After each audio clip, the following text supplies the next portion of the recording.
મહીસાગર જિલ્લાના વીરપુર તાલુકામાં શિક્ષણ વિકાસ સંગઠન વીરપુર ક્ષત્રિય સમાજ દ્વારા ધોરણ 10 અને 12માં ઉત્કૃષ્ટ દેખાવ કરી ઉત્તીર્ણ થયેલા બાળકોનો સન્માન કાર્યક્રમ યોજાયો. શ્રી શિવરામ સેવા આશ્રમ પાટા ગાદીપતિ સંત શિરોમણી શ્રી આનંદરામ મહારાજના અધ્યક્ષ સ્થાને કાર્યક્રમ યોજાયો હતો. આ કાર્યક્રમમાં વીરપુર તાલુકાના સમાજના 3 નાયબ મામલતદાર શ્રી ભરતભાઈ, મીનાક્ષીબેન, મંજુલાબેન, પ્રાથમિક શિક્ષક સંઘના પ્રમુખ પ્રભાતસિંહ સોલંકી અને સમાજના આગેવાનો ઉપસ્થિત રહ્યા હતા.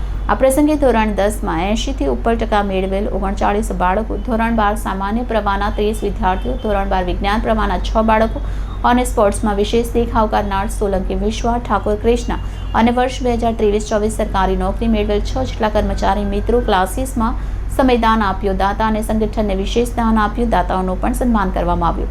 શિક્ષણ વિકાસથી સમાજ નિર્માણના ધ્યેય સાથે આગળ વધી રહેલા સંગઠન અનેક રચનાત્મક કાર્ય કરી રહ્યું છે, ત્યારે ઉપસ્થિત મહાનુભાવો દ્વારા તેજસ્વી વિદ્યાર્થીઓ શિક્ષણમાં ખૂબ આગળ વધે, સમાજના અન્ય બાળકો પણ શિક્ષણમાં આગળ વધે અને સમાજ નિર્માણમાં સહભાગી બને તેવા ધ્યેય સાથે કાર્યક્રમ સંપન્ન થયો.